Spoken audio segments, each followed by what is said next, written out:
Hi everybody, my name is Suk. I am a Shift MS reporter and I'm here to discuss the topic of how MSs can prepare with possibility of progression. So my name is Dr Gnanapavan. I'm a neurology consultant with a subspeciality in MS, and I work at Barts Health as well as Princess Alexandra Hospital, and I also work in the Queen Mary University as well.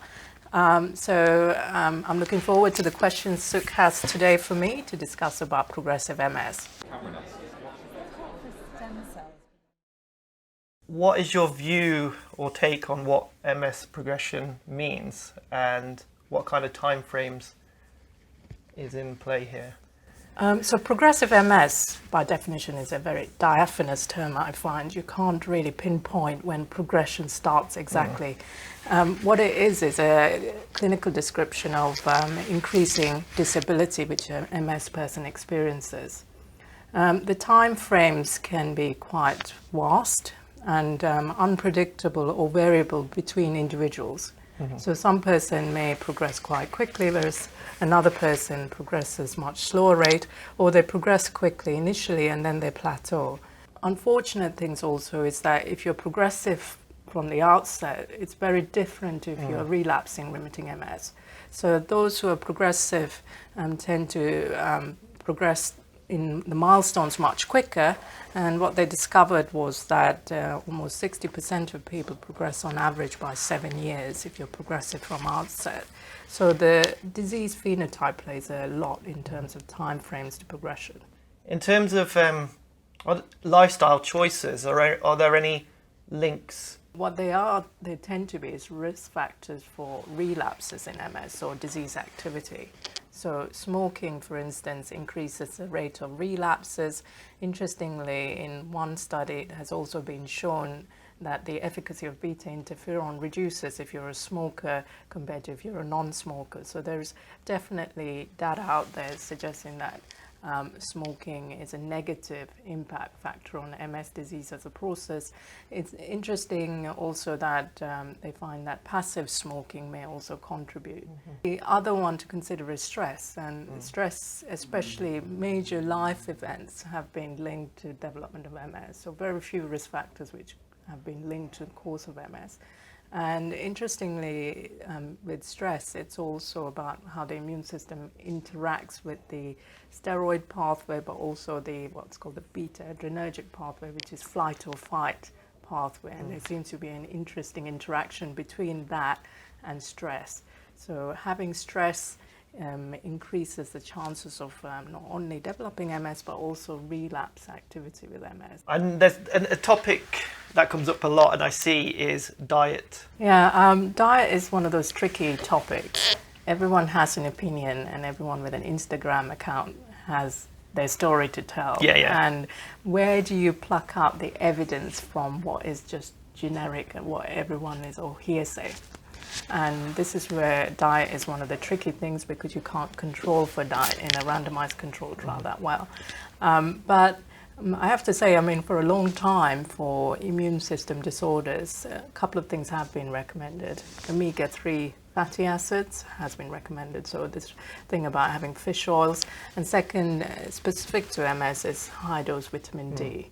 So those are two things which will remain in stone and will be there persistently in terms of diet. Now, when we come to dietary intervention, that's where it becomes trickier.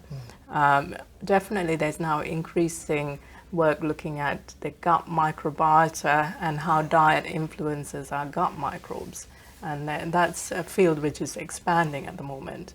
But there are definitely also other pieces of evidence. One which I think is pretty strong is the content of high sugar beverages. So where they've looked at food quality, they found that those with moderate disability versus severe disability, and the severe disability group tended to have higher consumption of sugar beverages. The other interesting biochemical research was looking at cholesterol, and they found specifically LDL cholesterol had increased number of MRI lesions, developing, as well as the number of lesions looked at. So that's quite interesting. And there may be something about BMI which needs to be factored in MS. Is there anything coming out at the moment as a general thing about indicating of progression, or things that people can do to slow down progression? So similar to, say, the smoking aspect, or is there research that's in development or being looked at? I would say that it is a mistake to think that your body is all about the MS. Yeah. And in fact, looking at comorbidities, or studies which have looked at comorbidities in MS, the comorbidities have been equally contributory to mortality reviews in MS than simply not just disability. So comorbidities such as depression, infections, also smoking, ischemic heart disease, cancers, these are all other things which seem to converge around MS but are equally contributory. So when you think about MS management, you shouldn't just stick to one thing. Stuff you can do for yourself, which is exercise. So exercise has very good outcomes in terms of neuroplasticity. So the brain can become quite switched off. It has a lazy predisposition. It's a use it or lose it phenomenon. So the more you exercise, particularly cardiovascular exercise, and if you're able to do that, then the more likely your brain will be switched on or finds alternative pathways to do actions which you weren't comfortable doing before. Now, if we come to lesion location, that's not also clear. We know definitely that those who have predominantly spinal cord lesions or brainstem lesions are more likely to progress than if your MS is predominantly supratentorial.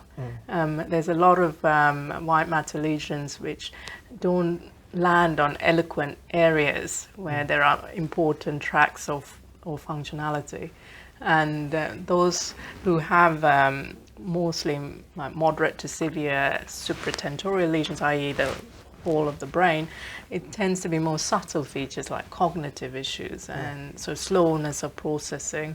Also, you'll have to have lots of lesion counts to have then problems with walking. In terms of cognitive decline, are there any tips you have around that in terms of trying to combat it? I do advise on generic cognitive management. Cognition is very much linked to IQ, or intelligence quotient. So the higher you are, the drop will depend will very much be back into normal range, if that makes sense. So one of the two very good strategies of increasing IQ is non-fiction reading, and I do recommend people do that consistently. For some reason with fiction books, the brain tends to switch off, and it doesn't really require much stimulation, but with non-fiction reading, you have to focus and concentrate.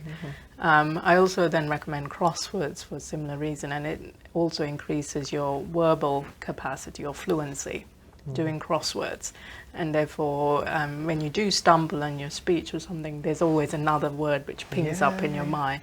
So this is ways of increasing IQ.